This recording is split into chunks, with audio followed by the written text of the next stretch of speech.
Today we're coming back at another retention female attraction video.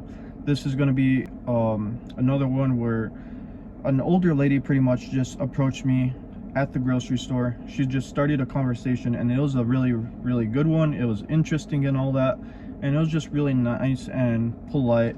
I was just carrying a conversation. I think it was just to kill time. I don't know if it's related to retention. Kind of felt like it was, because some of the things that I have noticed when I'm on these higher streaks.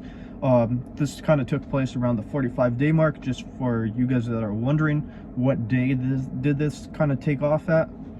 But anyways, we're going to continue with the story. So I went to Smith's pretty much to go get meat for carne seca. For those of you that don't know what carne seca is, that pretty much stands for dry meat, which is beef jerky, just the way how we pronounce it here. Anyways, I was over there at Smith's getting me the rump roast. I was like, okay, I need to go get it sliced. So I went over to the place where they have the slicers. I was like, hey, can you slice this for me?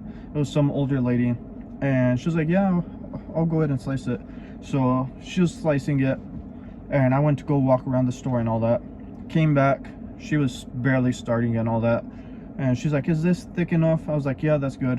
And she's like, what are you making it for? I was like, I'm making it for beef jerky. She's like, oh, she's like, you know what's really good for beef jerky? She's like, I do this pepper and then some like weird thing like basil leaves or something. I almost started laughing because it was so like unusual and odd. But this was over there at the counter where they have all kinds of different meats. They have like the bacon, they have the lobster, shrimp, and pork chops, just there sitting, and you tell them how much you want, like a pound or whatever. Anyways, I was just waiting there, kind of bored because she was just slicing the meat for carne seca, and I was like, okay, hopefully this doesn't take too long. Then before you know it, this older lady just comes up out of nowhere, and she started a conversation with me, and she's like, oh, are you making carne seca, beef jerky? I was like, yeah. And she's like, oh, what kind of seasoning you gonna put on it? I was like, oh, I'm gonna put lemon pepper. She's like, oh, my husband likes to make carne seca, but I don't let him do it because like the beef jerky and all that, you know, she uses her or her dehydrator for fruits and all that, and she doesn't put beef jerky in there because like the flavor kind of like intertwines. It kind of like, you know, combines, and you can taste it off the vegetables or fruits, whatever you pretty much dry. Anyways, so she was talking to me about that. I was like, oh yeah, you know what's really good for making beef jerky and all that? I was like, okay, well, you know what, hanging wires and all that, and you just let it air dry, which is very unique, but it's a little bit more difficult and a longer process to do. It takes several days for it to make beef jerky like that. But anyways, we're just carrying the conversation back and forth, and she was real nice and polite, but I didn't expect that just out of nowhere for an older lady just to pretty much start a conversation with me.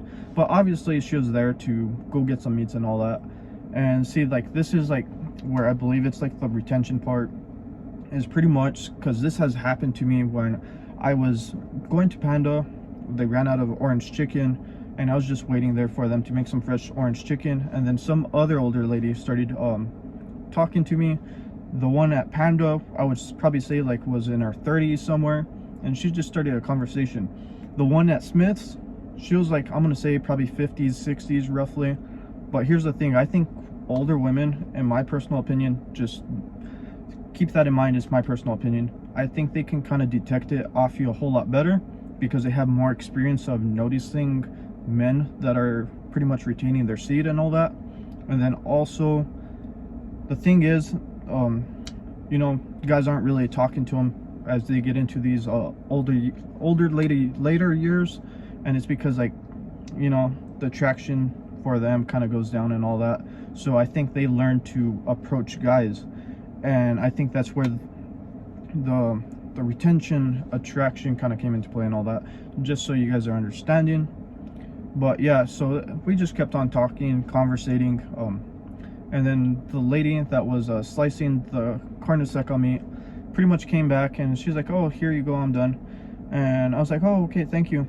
and I was about to leave, and she's like, "Oh, I hope you make good carne seca," or you know, something that was along that lines. I forgot exactly what she said, but like it was something polite, you know.